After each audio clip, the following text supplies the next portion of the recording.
Hello everyone, how are you doing? This is MD Tech here for another quick tutorial. In today's tutorial, I'm going to show you how to pin Google Lens to the taskbar on your Google Chrome web browser.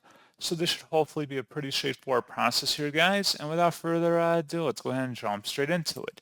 So all you have to do is open up Google Chrome and select the three-dotted menu icon up at the top right. And then you want to go down and select where it says Search with Google Lens. And then just go ahead and highlight over any section of the page.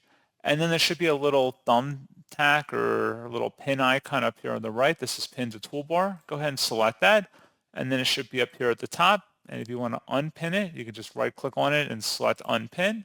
And that's all you have to do.